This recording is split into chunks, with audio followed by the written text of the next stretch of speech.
Hello guys, आपण इथिक्ससाठी एक नवीन batch घेऊन आले. तुमच्या सगळ्यांसाठी एक आनंदाची गोष्ट आहे की इथिक्सचा खूप डिटेलमध्ये कोर्स कुठे अवेलेबल नव्हता आणि बरेच विद्यार्थी मला फोन करत होते किंवा मेसेज करत होते की सर, आपली एक जी रेकॉर्डेड बॅच चालू आहे किंवा आपली जी कॉम्प्रिहेन्सिव्ह बॅच चालू आहे ती यूपीएससी मेन्सच्या आणि एमपीएससी मेन्सच्या अनुषंगाने खूप डिटेलमध्ये गेलेली आहे. अगदी रिटर्न नोट्स सुद्धा मिळालेले आहेत मुलांना आणि हँड रिटन प्रिंटेड नोट्स असणं हे सगळ्यात महत्त्वाचं सुद्धा असतं. नक्कीच मार्केटमध्ये खूप सारे सोर्सेस आहेत, पण सगळ्या सोर्सेसने काय केलेलं आहे, तुमचं कन्फ्युजन वाढवलेलं आहे. सो आता काय करायचं, तो इथिक्स फक्त शिकायचं नाही, इथिक्स लिहिण्याच्या अनुषंगाने पण शिकायचं आहे, कारण सर्वाधिक मार्क देणारा विषय आहे तो. मग तो समजण्यासाठी जे अगदी आता एमपीएससीच्या मेन्सला सुद्धा आहे ते सुद्धा ही बॅच करू शकतात. ज्यांना पुढच्या मेन्सला प्रिपेअर करायचे ते सुद्धा करू शकतात आणि जे यूपीएससी मेन्स आणि एमपीएससी मेन्सचा आधी कधी अभ्यास केला असेल, त्यांना ब्रशअप करायचं असेल, एक नवीन अप्रोच बघायचा असेल, चेंजिंग पॅटर्न जो आहे इथिक्सचा पेपरचा गेल्या काही वर्षातला तो अनालाइज करायचा असेल, तो अंडरस्टँड करून रायटिंग शिकायचं असेल, ऍट लास्ट मी तुम्हाला फक्त इतकंच सांगेल गाईज की ही बॅच ना गेम चेंजर ठरणार आहे.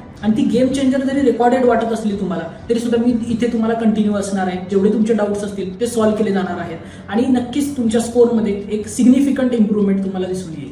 आणि ट्रस्ट मी गाईज, ही बॅच तुमच्यासाठी एक टर्निंग पॉईंट ठरणार आहे, कारण कंटेंट, सेशन्स आणि माझा सपोर्ट या 3 गोष्टी तुमचा इथिक्सचा फिअर फॅक्टर काढून टाकणार आहेत. आणि या बॅचची डिटेल इन्फॉर्मेशन तुम्ही ऑफिसमधून घेऊ शकता. Thank you, see you there.